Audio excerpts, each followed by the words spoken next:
What up, though, y'all? It's Chris. Appreciate you connecting with me before I go into the gym. No, I'm not out getting my steps right now. I done got half of them in, and I'm actually at crunch. That's what's behind me.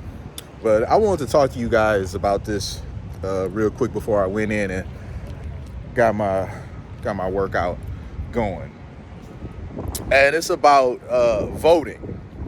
Yeah, we know the voting is coming up, but it's about one person in particular, and that's my mother. So my mother and I, we never really talked about politics a whole lot, not until recently. I'm gonna go over this way because we got some shade and stuff. Hey, I never came over here to this side of the gym. I didn't know there was all this extra parking over here. I've been coming to this gym for 4 years and didn't know that this little pocket of parking was over here. I know now. All right, anyway, I never really talked to my mom about politics much just throughout my life. But recently, we've been conversing about politics a whole lot. And she dropped a bomb on me, man.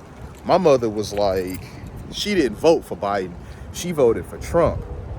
And I was really stunned by this because, I voted for Biden. I admit that. That was a colossal mistake. I regret that I was part of the people who voted all this terrible nonsense into power. Man, I wish I could go back in time and knock the me that was on the way to the polls over the head and be like, no. You wish sometimes you could go back in time and tell your old self something.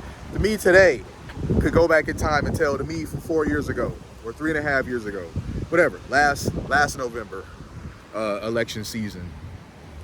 Oh my gosh, man. But what can you do? I was talking to my mother. She told me that she voted for Trump. And I was stunned by this, as I said. We got windy over here. So I went asking her, well, tell me a bit more about that. What made you come to the, decision that you would vote for Trump? And she said, because I made a lot of money when Trump was in office. I did too, honestly, but I don't know why I did not consider that. Like, I consider that now. I made way more money during them 4 years that Trump was in office than I did during Biden. I mean, I've done okay during these Biden years, but man, listen, when Trump was in office, it just hit different. Stuff was cheaper and I made more money. This is not an opinion. This is a matter of record. Pretty much anybody that I know who's willing to be honest, and it don't matter if they're left or right, just as long as they're willing to be honest. Pretty much everybody that I know, when they're honest, they will tell you they made more money and their dollar stretched a lot further during them 4 years where Trump was in office. This is just a matter of record. We had inflation, sure, but it was nowhere near to the degree that it is now. Gas was like easily $1.50 cheaper than what it is now. Economically, there's just nothing better today than it was 4 years ago when Trump, was still running stuff. So I found that to be very, very interesting because my mother obviously is my mother. She's a woman. And shout out to my mother, man. I love you. I appreciate you. You've always been there for me. You played a key part in why I even exist today.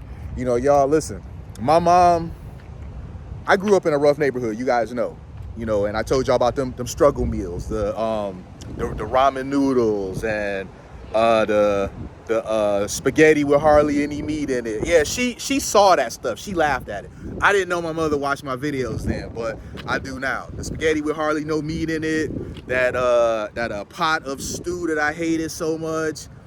Another thing she would make, and I didn't mention before, is the big pot of black-eyed peas, all right? I can't stand black-eyed peas. To this day, I don't mess with no black-eyed peas because I hated eating them so much then. But I digress.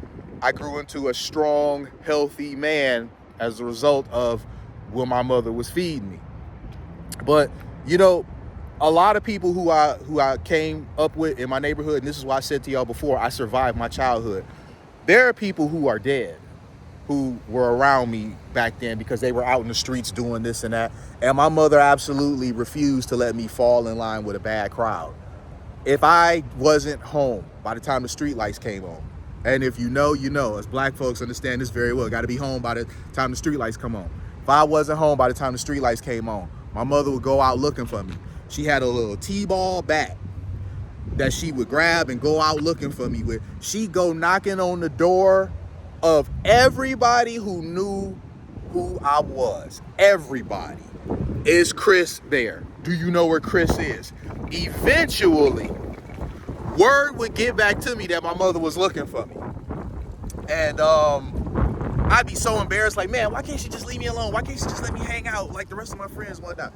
I understand now as an adult and, you know, with, you know, kids of my own, I understand that so much better now. Parents are always going to do what's best for you, not so much what's popular, and you may not understand then, but you certainly will when you're older and you have kids to raise on your own. I remember taking my mom out for Mother's Day, and I told her, I get it. I understand why she did the things that she did when we were coming up, because now I'm a parent, you know. But just giving y'all that little thing down memory lane, I use my mother as an example because my mother is my mother. She's a black woman, obviously.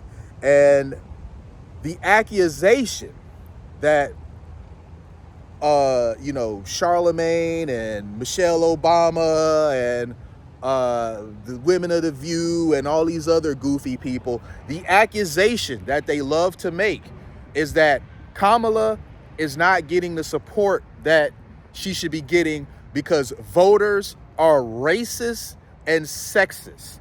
And this is an absolutely absurd thing to say, because didn't Barack Obama win twice? If voters are racist, how the hell did Barack Obama win twice?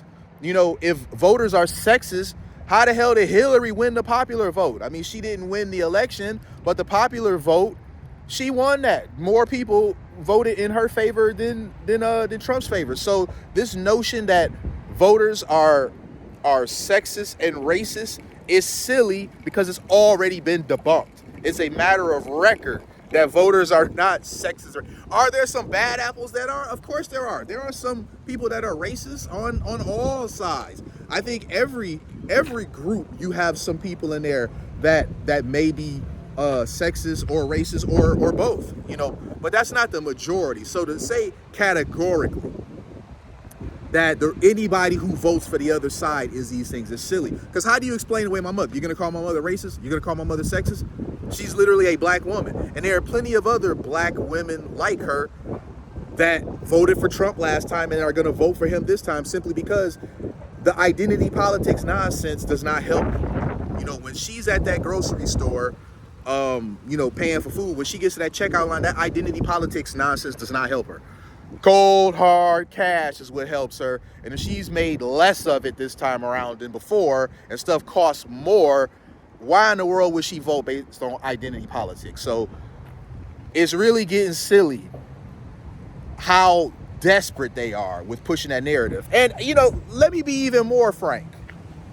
When you aren't getting what you want from a particular group that you're aiming for, insulting them by calling them all types of unflattering things usually doesn't work.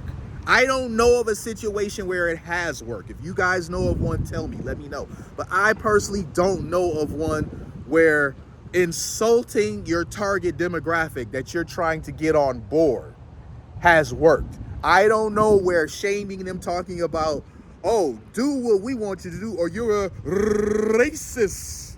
I got that from Nerd Roddick. Shout out to him, man. That guy cracks me up, man. But yeah, calling them a racist or a sexist, you know, or a misogynist, all these silly things. Throwing out these silly labels because I don't want to do what you want me to do, it's not going to sway me. You know, when your only argument, you know, when I want to do this and you want to try to convince me to do otherwise, and you have no real argument. So you stoop to shaming tactics and insults. That doesn't work. That's not going to get me to vote the way you want me to vote. So instead of actually presenting a competent argument, they just go right to insults every single time. When we listen to Kamala talk on interviews, does she ever really spin the interview talking about what she's going to do for America, what she's going to repeal, how she's going to make things better, or acknowledging any missteps of the current regime? No, she instead spends most of it on some but Trump nonsense. Like that's pretty much the sum of her interviews. Deflecting any questions, and then the follow-up is but Trump. That's it. You know, so I'm gonna leave it there, y'all. But my mother being like she voted for Trump last time, she's voting for Trump this time. Apparently my mother has voted for Trump all 3 times. Voted for him in 2016, 2020, 2024. It's me that's just now catching up. It's me that's just now figuring it out. She already was there. I wish we would have had these conversations sooner, because my mother probably could have laid it out to where I would have understood better sooner. Because I mean, when we talked about it and she was like she made more money, I got it, because I can relate to that, because I did too. So that was, I mean, at that point I was already on board, but you guys get what I'm saying, man. So again, shout out to my mother. I love you. I appreciate you. You guys, thank you so much for riding along with me for this road to 5,000 subscribers. You know, new subscribers and old subscribers alike. I really appreciate y'all. You know, you guys, I'm gonna continue to do this for as long as y'all continue to enjoy it. I'll holler at y'all. Let me get in here and get this workout in. Peace.